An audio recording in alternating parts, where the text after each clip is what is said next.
I'm going to leave the house to my parents. If you oppose that, we're getting a divorce. What in the world is this guy talking about? While I am drowning in sorrow after losing my mother, Dan comes up to me with a smirk on his face and drops this bomb. And then, I realize that I've lost all affection for him. Instead, a surge of anger towards Dan and my in-laws started to well up inside me. Fine, but you're gonna regret it. Shut up, idiot. He hands me the filled-out divorce papers with a stupid grin on his face, not taking my words seriously at all. If that's the way he wants it, I'm more than ready to show him just how serious I am. I won't let him get away with underestimating me like this. Grinning maliciously, I take the divorce papers and leave the house. Where to? My uncle's place. The next day, accompanied by my uncle, I made my way to the mansion now occupied by my in-laws' family. Where were you yesterday? You can't just up and leave when you're the housekeeper. Housekeeper? Who are you talking about? Who else but you, the wife? I already got a divorce, though. Dan is stunned into silence by my words. At this point, my uncle steps forward. There's something I need to discuss with you as a lawyer in light of recent events. My name is Emma Thompson. I'm a 35-year-old working housewife. I don't have a father. He apparently passed away in an accident when I was very young. As a result, my mother had to raise me all by herself. My mother, a skilled businesswoman, built a huge corporation from scratch all on her own. To make sure you never struggled because of money, especially since we were a single-parent family. I want you to live a long and happy life, Emma, for both me and your father. That's what she always used to say as she worked tirelessly. Thanks to her, we never had to worry about money. Hey Emma, big sis, I was in the neighborhood for work and thought I'd drop by. Oh, that's tough, working even on your day off. Yeah, it is what it is. Oh, by the way, where's that heavy package you were talking about the other day? I can help you with that while I'm here. And my uncle, her brother, would also help us out during his busy schedule, so we never really had to struggle. But the rule in our house was always to take care of your own business. You work for what you want. Mom, can I get a part-time job? There's something I want to buy.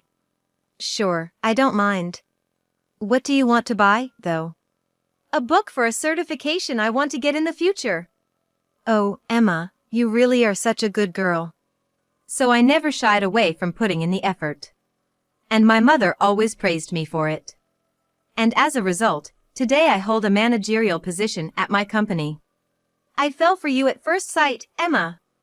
And watching you never stop trying just made me fall for you even more. I met my husband, Dan, at work. He approached me proactively, and I eventually fell for his enthusiasm, leading us to get married. We don't have any children, but we've been living a normal life together. One day, I had to work overtime because a meeting dragged on, and I came home late. I'm finally home. I'm starving, hurry up and get the food ready. When I got home, Dan was just lounging on the sofa, fiddling with his smartphone, not even greeting me with a welcome back. I couldn't help but sigh at the sight of him. I told you I'd be home late today, so go ahead and eat first, didn't I? Oh, did you? I definitely told you, and you even replied that you understood.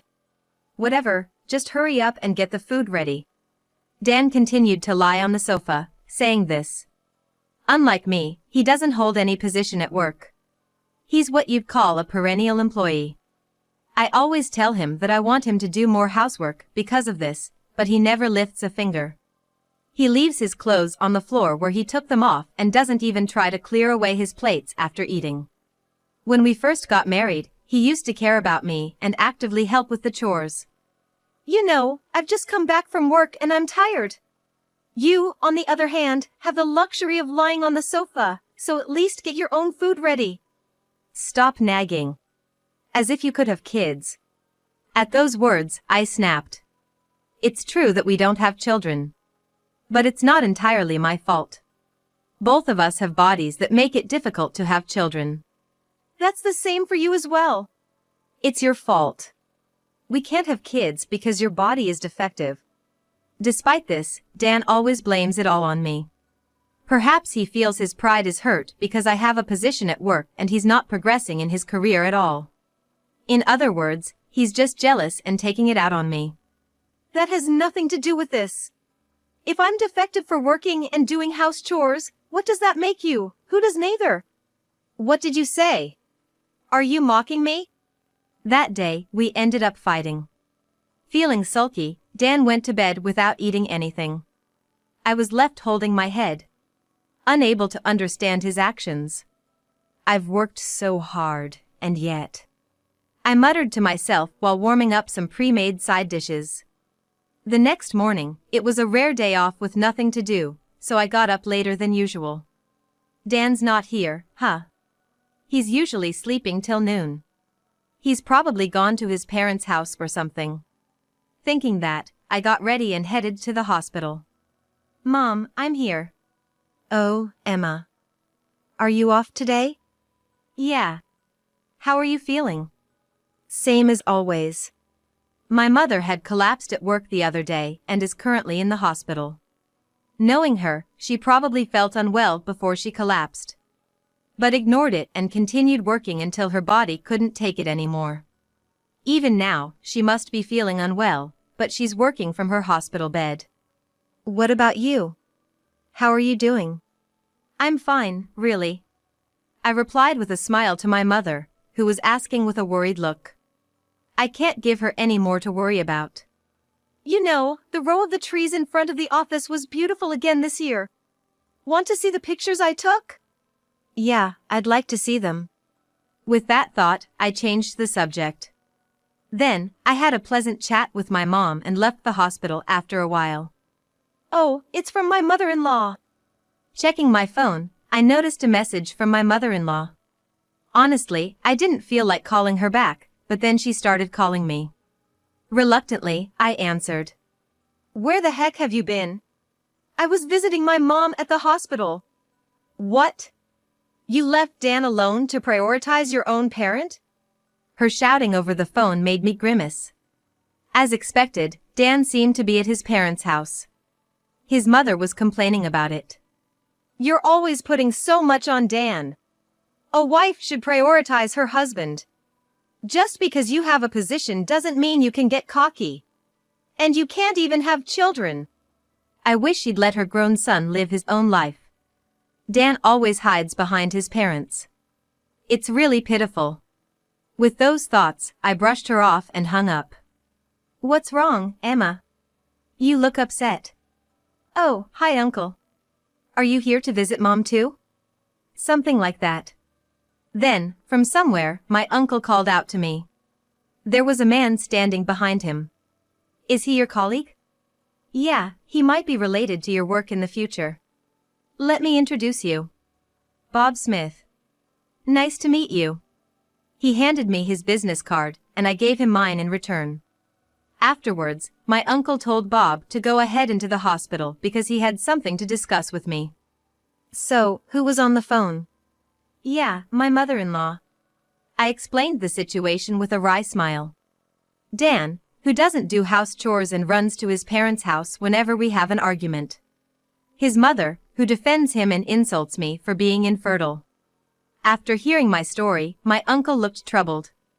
I'd rather you didn't tell Mom about this. I don't want her to worry anymore. All right. My uncle nodded, looking concerned. I thanked him and we parted ways.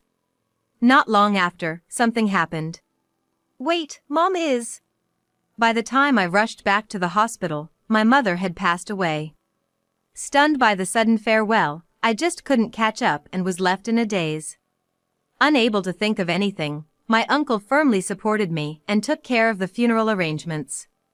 All right. With this, the inheritance is all ours. Really, she was the CEO of a major corporation, wasn't she? I wonder how many millions are in the inheritance. The wife's inheritance belongs to the husband's family after all. We can finally say goodbye to that shabby house. What snapped me back to reality was such an insensitive conversation. Dan and his parents were laughing during the funeral. Get out! Unable to believe their remarks, I froze, but my uncle kicked them out in my stead. Dan and his family tried to resist, but realizing the surrounding people were glaring at them, they left the funeral venue, hurling insults at my uncle. Emma, if you ever want to cut ties with them, just let me know. Yeah, thank you. After that incident, I didn't want to go back to the house where Dan was. So, I decided to temporarily live in the mansion, which was part of my mother's inheritance. This house was meticulously designed by my mother, filled with numerous memories. I planted flowers in the garden to soothe my busy mother, and we played hide and seek in this vast mansion on holidays. Even though she should have been busy with work, my mother always made time for me. Spending time in this mansion brings back those days. If I'm gone, you can do whatever you want with this house. My mother had said that to me when she was alive, and now I'm thinking maybe I should just. Just as I was pondering this, the doorbell rang. Maybe my uncle came to check on me, worried. Since he used to drop by unannounced when I was a kid, saying he was in the neighborhood for work, I opened the front door without thinking. Knew you'd be here, Dan. And. Wow, what a fabulous house! Hey, wait a minute! There stood Dan and his parents. Surprised by the unexpected visitors, they barged into the mansion. Moreover, they brought moving boxes with them, one after another. What are you doing in my mother's house? Your mother is gone, isn't she? This is my house now. No, you're wrong. This house is in my parents' name. My mind went blank at those words. My parents? But it's my mother's inheritance, why would it belong to Dan's parents? Got a legal assistant friend to change the ownership for us. What? How dare you do such a thing without asking? Shut it. A wife's belongings belong to the husband's family. But hey, relax. We'll keep you as our maid. Saying that, Dan grinned. The house will be given to my parents. If you oppose this, we're getting a divorce. What on earth is he talking about? Dan, speaking with a smile while I'm drowning in sorrow from losing my only mother. At that moment, I realized my love for him had vanished. In its place, anger towards Dan and his parents welled up inside me. Fine, but you'll regret it. Shut up, you idiot. Not taking my words seriously, he handed me a pre-filled divorce form, smirking. If he's serious, I'll show him I'm serious too. I'll make him regret looking down on me. Grinning, I took the divorce papers and left the house. My destination? My uncle's place. What the? They've really crossed the line this time. I immediately consulted my uncle, who is a lawyer. Changing ownership without consent is illegal, and normally impossible. Yet they had a legal assistant do such a thing. Don't worry. I'll protect my sister's house. And of course, I'll protect you, Emma. My uncle assured me with those words. And we immediately set out to take action. The sadness of losing my mother had completely turned into anger towards those outrageous people. I won't forgive that unreasonable family. The next day, I went to the mansion occupied by Dan's family with my uncle. Where were you yesterday? A maid can't just leave on her own accord. Maid? Who are you talking about? Who else? You, the wife. We're divorced, though? Dan froze at my words. Taking that as a cue, my uncle began to speak. I have something to discuss as a lawyer regarding this matter. He looked at Dan coldly. By the way, I immediately filled out my part of the divorce papers handed to me yesterday and submitted them. Including that, as I reported, Dan seemed to be in a daze, probably not understanding the situation. He probably doesn't get what's happening here. Hey, what's all this ruckus? Just then, my in-laws popped in, probably having caught wind of the disturbance. That's when my uncle stepped in and clarified that I am the rightful owner of this house, stating firmly that any unauthorized changes to the ownership would be downright illegal. What are you talking about? We've got a legal clerk handling all the necessary paperwork. And just who might that be? You do realize this is a clear-cut case of forgery, right? Leaving my in-laws to my uncle, I turned my full attention to Dan, who was glaring at me, realization dawning in his eyes. Don't you dare pull any unilateral moves. Oh really? And who was it that decided to go off and do things on their own first? I haven't done anything illegal, at least. Dan was left speechless by my retort. It's almost laughable how easily he was silenced. I guess that explains why he's never made it far in life. You're infertile and yet. You always bring that up so quickly, but to be quite frank, you're not in a position to talk. Yes, I do have difficulties getting pregnant. However, there is still a chance for me if I seek treatment. Dan, on the other hand, has been told outright that having children is out of the question for him, even with medical intervention. I might still have a shot at having kids. You, however, are completely out of luck when it comes to holding your own child. That's just. I'll never forgive you for belittling the cherished memories I have with my mother. Dan bowed his head in defeat. And it seemed like my uncle had successfully shut my in-laws up. Pack your things and leave here immediately. And be prepared for what's coming next. Under our icy glares, their faces turned pale. They will regret trashing the house filled with memories of my mother and me, a house they dared enter with their shoes on. My sister had realized that you were going through a hard time. It turns out my mother had noticed something was amiss and had asked my uncle to look out for me, anticipating that I wouldn't want to burden her with my troubles.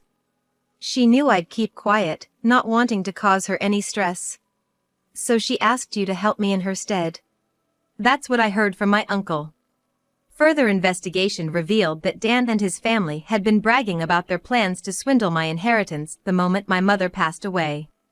To prevent this, my mother had drawn up a will, entrusting everything to me. She had left the will with Bob, a friend introduced by my uncle.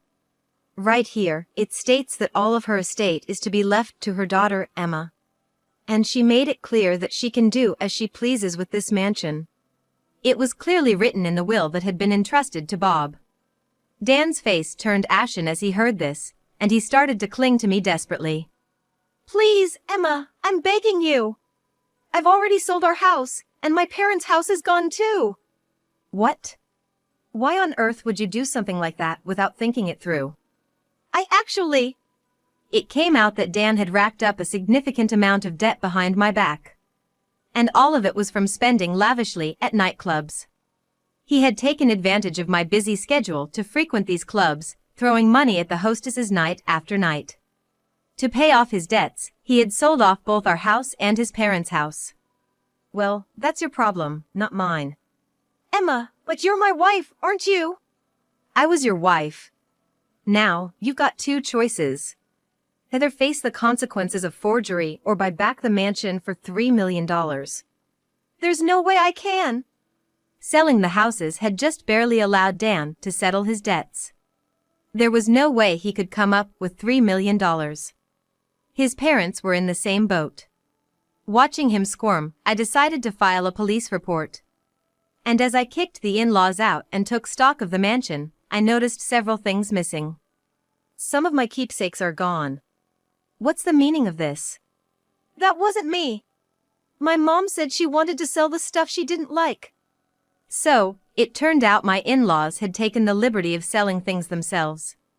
Looks like I've got more grounds to sue them. In the end, Dan and his family were left saddled with a massive amount of debt. And I made sure he was properly ousted from the company. After all, I'm the president now, having taken over from my mother. Bring me that idiot wife. In such a situation, the father-in-law stormed into the company. He then went on a rampage, demanding that the damage report be withdrawn and money be handed over, which ultimately led to the police taking care of him as well. What a hopeless parent and child, my uncle and I would say with a bitter smile. So it seems we've figured out who that notorious legal clerk really is.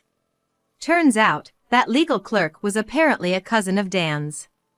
He manipulated the situation to make me look like a villain, grabbed a hold of my weaknesses to force me into cooperating.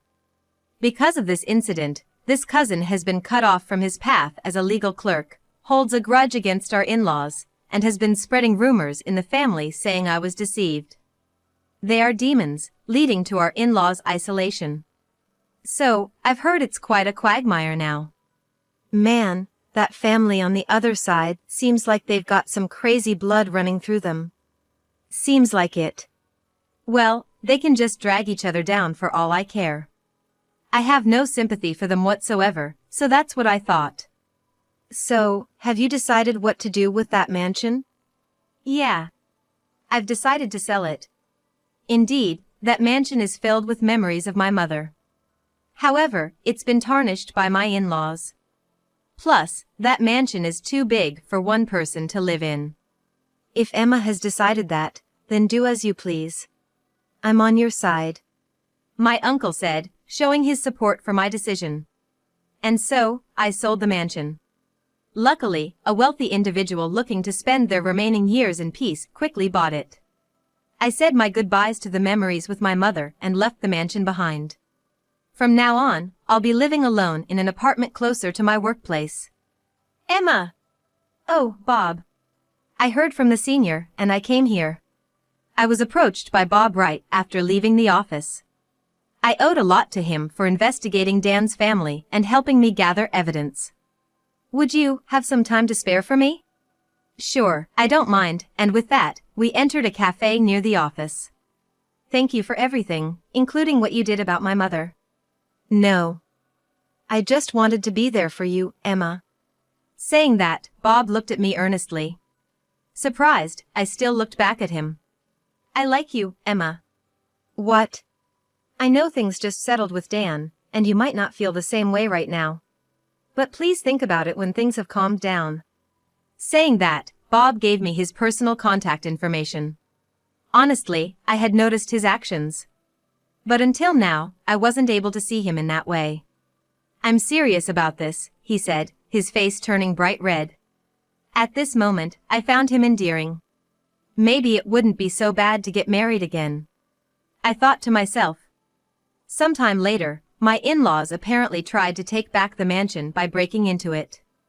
Perhaps they thought I was still there. However, it was already owned by the wealthy family. Thanks to the various security measures they had in place, Dan and his family were quickly dealt with by the authorities. With their previous criminal record, they were handed a prison sentence. Please, Emma! Help me! I had forgotten to block his number, and just like that, I got a message from Dan. What an idiot. It seems like the in-laws were the only ones who broke in, and Dan managed to avoid trouble by asking around for help. However, he still has debts too heavy for one person to bear. Can't you learn your lesson already? There's no way I'm going to help you. What? We were married once, weren't we? Really, I'm just disappointed in myself for not having enough discernment when it comes to you. I've realized I shouldn't be swayed by you. I need to be more careful from now on. Well, I don't think I need to worry about that anymore. Is that all you wanted to talk about? Emma! Give me another chance to. I'm going to have to pass. Goodbye. With that, I hung up the phone. This time, I made sure to block his number properly. Is the call over? Yes, it's over now. I decided to start dating Bob. We are now engaged. My uncle encouraged me, saying, "This guy is all about sincerity." Bob, I have a hard time getting pregnant, and I'm not young anymore. All I need is you. Besides, family isn't just about blood ties. I genuinely felt that I could build a happy family with him. Then, I talked to my uncle about Dan, Bob, and having children. That's great. If that's what you both have decided, then I'm happy for you. I've always wondered, why do you support me so much, Uncle? Well, it's a promise I made to your father. According to my uncle, he and my father were best friends.